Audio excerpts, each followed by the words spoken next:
السلام علیکم۔ تو میں کرسی خالی نظر آ رہی ہے نا، تو انہیں خالی نظر آنا ہے جدو میں اس سائڈ تے کھڑا ہاں، الٹی سائڈ تے ادھر تے تو خالی نظر آئے گی نا۔ بہرحال کرسیاں خالی نہیں ہوتی، ایک جاتا ہے تو دوسرا آ جاتا ہے، اور یہ سلسلے چلتے رہتے ہیں۔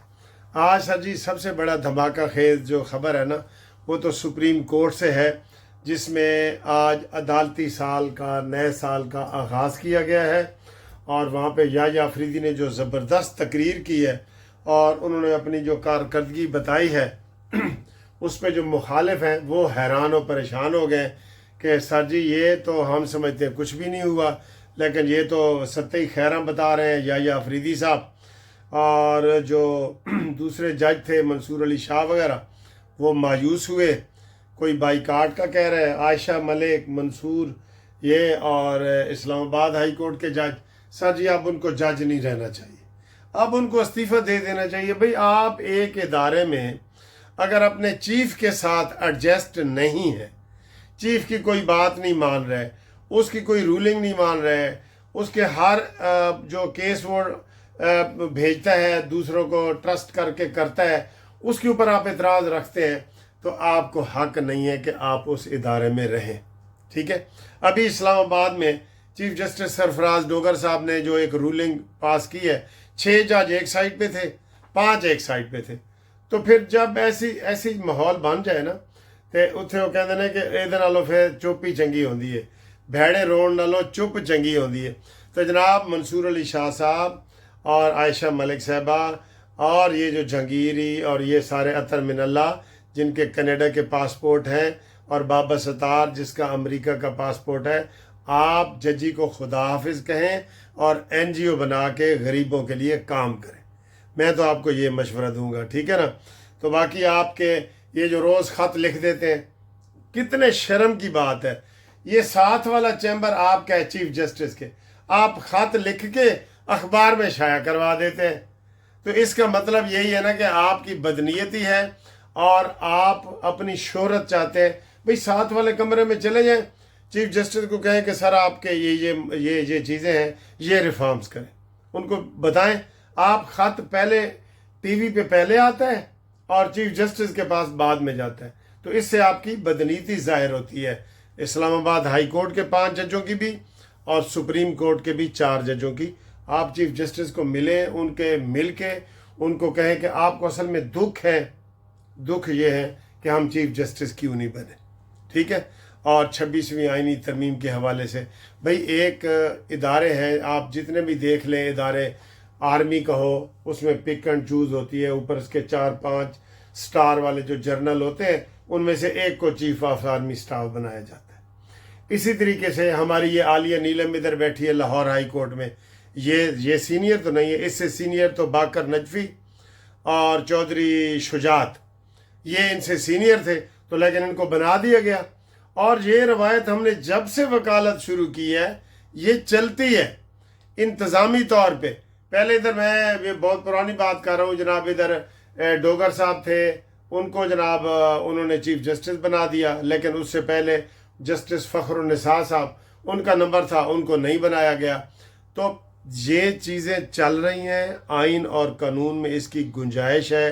ادارے کا جو سربراہ ہوتا ہے اس کو وزیر اعظم اپنی مرضی سے اپوائنٹ کر سکتا ہے، یا تو آئین میں ترمیم کرے نا کہ جو سینئر ہے، اصول تو یہی ہے کہ جو سینئر ہے وہ بن جائے، لیکن یہاں چیزیں ہوتی ہیں۔ ابھی میں آپ کو لاہور ہائی کورٹ کی مثال دی ہے، چودھری شجاعت اور باقر نجفی صاحب۔ آرمی میں ویسے یہ ہوتا ہے کہ اگر جونیئر کوئی چیف آف آرمی سٹاف بن جائے تو باقی جتنے سینئر ہوتے ہیں نا وہ رضاکارانہ طور پہ ریٹائر ہو جاتے ہیں، استعفیٰ دے دیتے ہیں، اور وہ چپ کر کے گھر چلے جاتے ہیں کہ یار ساڑھے تو جونیئر بن گئے، اب ہم جو ہے نا اس کو سلوٹ نہیں مار سکتے۔ تو ادھر بھی اگر آپ کو تکلیف ہو رہی ہے، آپ روزانہ ایک خط لکھ دیتے ہیں۔ ہمارے سارے جونیئر وکیل پوچھتے ہیں کہ سر جی یہ جب جج کو جج سے انصاف نہیں مل سکتا تو آپ ہمیں انصاف کیا دلائیں گے؟ یہ باتیں ہیں نا، تو یہ باتیں غلط ہیں، اور اس کا آپ کو سوچنا چاہیے۔ اور اگر آپ کا دل نہیں لگ رہا،